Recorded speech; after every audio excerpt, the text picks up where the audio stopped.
Hello and welcome to the local history of Northern Kentucky on our YouTube channel.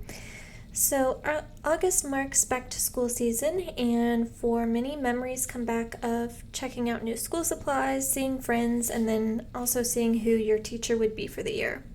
So today we're going to take a look back and talk about some of Northern Kentucky's influential teachers, featuring photographs from our Faces and Places database. So this is the first photo, and this is of Vicki Spare, a teacher in Park Hills, and she was holding up a pamphlet that was created by Kenton County Schools to recruit new teachers, and the title of the pamphlet was "You'll Like Living at the Top of Kentucky."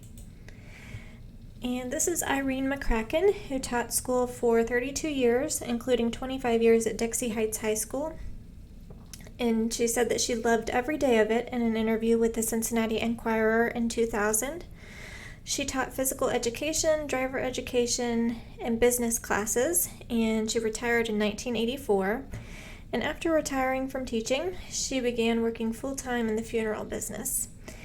So she recalled a day when she was teaching in September 1952, and the principal appeared at the door, and he told her that there was an emergency at the Bullock Funeral Home down the street because the organist had not shown up for the service. And the principal knew that Irene played the piano, so he asked her to play at the funeral and that he would cover her class. And Irene said that perhaps a little seed was planted that day, and her interest in the funeral industry grew. So 29 years after filling in at that funeral, Irene returned to the same funeral home to help make arrangements after her father-in-law's death.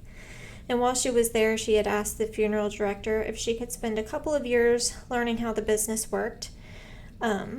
She wanted to take what she learned and teach it in the school's business vocational program. And she was able to do that, and a funeral fell on her third day of training. And there was a bit of a coincidence, as the organist for the funeral didn't show, so Irene played just as she had when she filled in for the funeral back in 1952. She also typed death certificates, watered flowers, arranged visitations, and paid bills, and she assisted in any way that she could. And at the beginning, she considered it a volunteer job, but she was there so much that the Bullock Funeral Home insisted on putting her on the payroll. So for 3 years, she worked 2 full-time jobs. On weekdays, she taught school, and on nights, weekends, and summer vacations, she worked at the funeral home. And she was hesitant to give up teaching at first because she loved it so much. But in 1984, she decided to venture out of education, and she moved into working in the funeral business permanently. And she earned her funeral director's license in 1990 and stayed at the funeral home, which had changed its name to the Middendorf Bullock Funeral Home. And she said that the most satisfying thing was helping people at a time that they really needed it, and many of those people were her former students, and they would say to her, "Oh, I'm so glad you're here. This is so much easier." Annie Hargraves, born in 1905 in Canada, was a teacher in Covington for over 30 years, and she taught at Lincoln Grant School, an African American school, and also at 4th District Elementary School. And Annie's husband, William Hargraves, also taught at Lincoln Grant. And when she wasn't teaching, she spent much of her time in the neighborhood park at Chesapeake and Robbins, and she would organize basketball and softball tournaments for children. She was also superintendent and Sunday school teacher at St. James African Methodist Episcopal Church in Covington, and she taught night school and helped to form Northern Kentucky's Head Start program. And Mrs. Hargraves died in 1976 at her school desk at the age of 70 while she was grading papers, and this was just 2 weeks before she was scheduled to retire.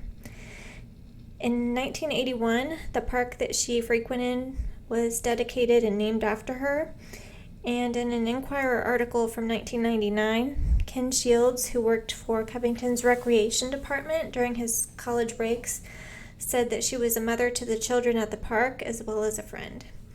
And Pat Fan, a former student, said that during the time when segregation was the norm, she treated all of her students with love and respect. And This is one of the photographs of the Hargraves family at the dedication of the park in 1981. And Sarah Catherine Sent, also known as Kayson, was born December 12, 1932 in Campbell County to Charles and Esther Sent. She had an older brother, Pritchard, and a younger sister, Lois. And growing up, she was very involved with the Girl Scouts. In 1948, at age 16, she was elected treasurer to the Advisory Council of Girl Scouts of Kentucky at a conference in Lexington.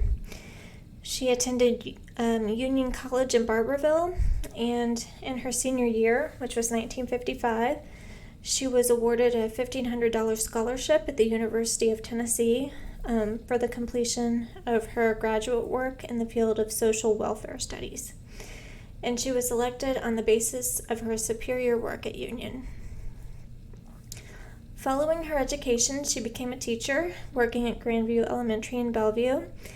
And in the photograph here, second graders in her class are giving a wave to PFC John Cruz, who was their soldier in Vietnam, and the children were writing letters to him, and he had a brother in this class. Kayson was also a world traveler. I located her on a passenger list of a Pan American World Airways flight, and she was journeying from Havana, Cuba to Miami, Florida in 1957. And at a teacher's luncheon in 1970, held at the Town and Country Restaurant in Park Hills, Kayson also spoke on the topic, the value of travel, and presented slides as she discussed the subject.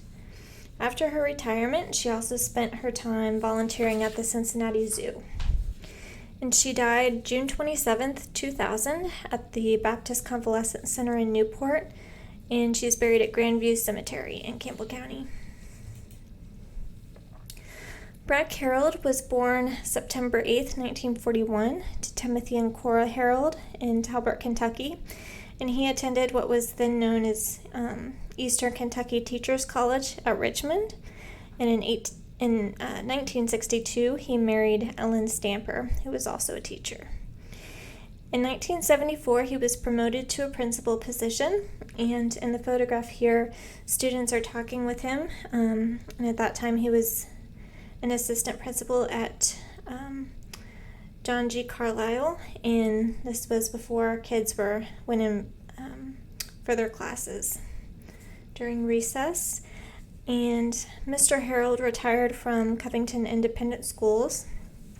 He was a trustee with the High Avenue Baptist Tabernacle in Fort Thomas and served as a member of the Wilder Zoning and Planning Board, the Kentucky and National Teacher Associations, the Retired Teachers Association, and the Robert Burns Lodge No. 163 in Newport.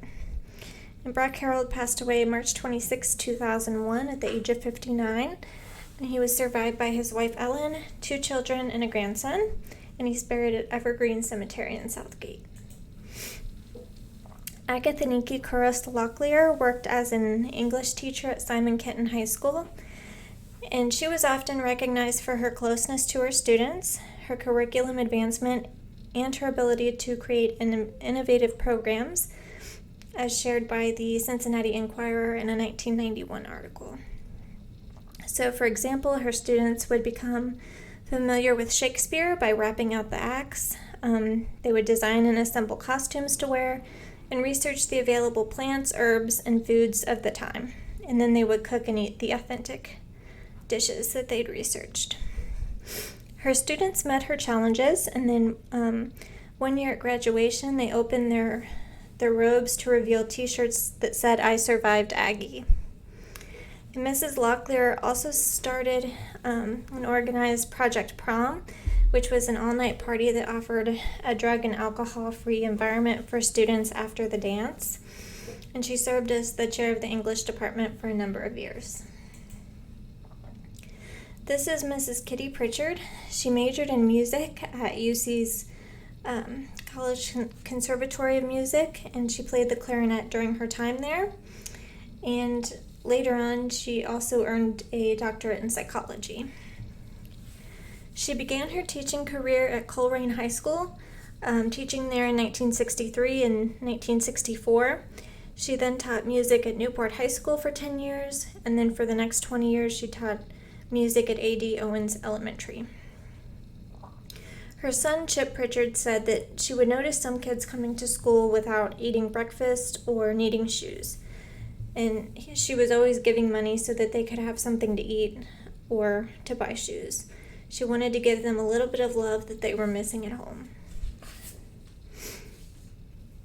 Mrs. Pritchard started a part-time dog grooming business in 1974 at her house, and the business grew quickly, and she moved it out of her home and into a building in Newport.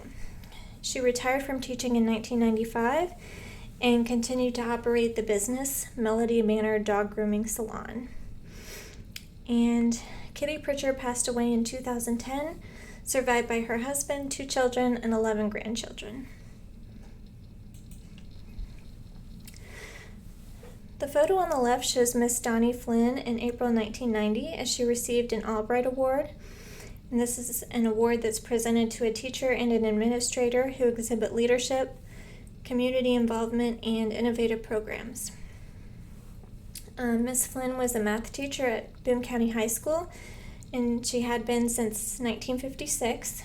And when receiving the award, she said, "It's just very exciting to have it in my hands." She taught calculus, and she coached the school's academic team for over 2 decades. In 1992, she and 3 other teachers received $2,500 each from Ashland Oil from their Teacher Achievement Awards program. This is Mrs. Cricket Todd. She worked for the Covington school system as an art supervisor and instructor.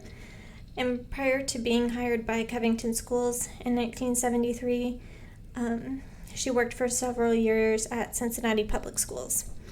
And after 5 years in Cincinnati, she interviewed for a job in Covington.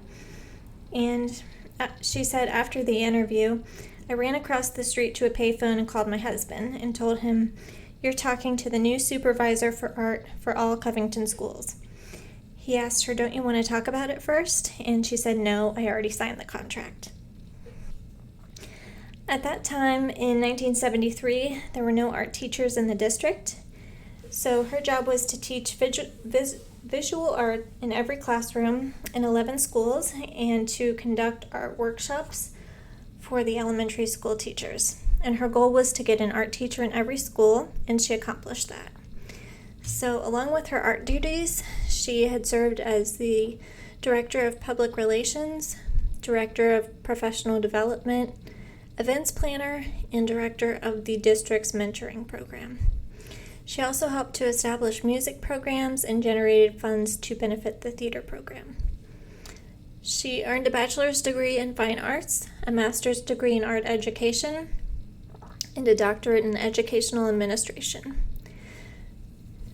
In 1993, she was honored with a Golden Apple Award from the Kentucky Post as the newspaper recognized teachers who were going beyond the call of duty.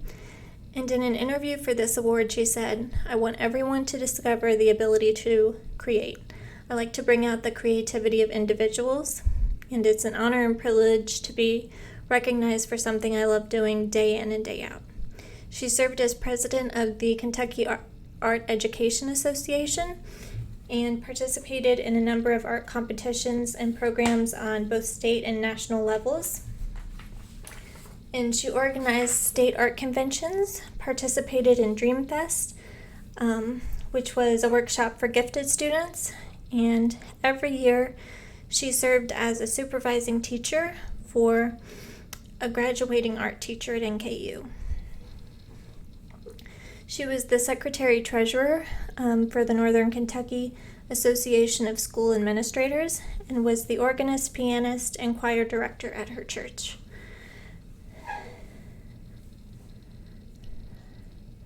At the time of her retirement from the district in 2003, she'd worked for Covington Schools for 30 years, and she was looking forward to becoming a full-time artist. She said, "What the kids can't get in academics, they'll get in culture, and I hope that'll be my legacy." This is Mr. John Lindell, a math teacher at Turkeyfoot Middle School.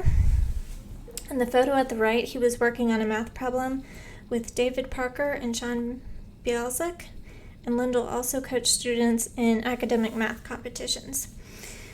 His team would practice about 20 hours a week, and several years in a row, the team won Kentucky State Championships, and they were also regional champions. In 1987, they made it to a national championship, and Lindell coached the Kentucky Math Counts team that finished second in the nation. And Lindell referred to it as academic athletics. So the photo on the right was taken in 1992, and David Parker on the left had decided to part ways with a couple of sports in order to be on the team, but he said that his 4-year scholarship to the University of Kentucky that he'd received was worth it. Sean Bielzik on the right said that Lindell kept it fresh by introducing something new every day. And John Lindell said that the thrill of watching young minds reach the oh yeah moment was the most rewarding part of teaching and coaching. These are photos of just a few of the teachers that received Golden Apple Awards over the years. And on the top row is Isaac Grisanti-Larison, Raymond Spahn, who received the award in 1991, and Earl Hughes, who also received the award in 1991. On the bottom row is Pamela Schulte, who won in 1992, Carolyn Parker, and then Julie Frisch, who won in 1991. And along with our Faces and Places database, many more school and teacher pictures are digitized, and they're available via our Northern Kentucky yearbook collection within our GenKey database on our website. And if you have any questions, please give us a call at 859-962-4070. Send us an email at history@kentonlibrary.org, or stop by the local history and genealogy department in the Covington branch. Thank you for watching.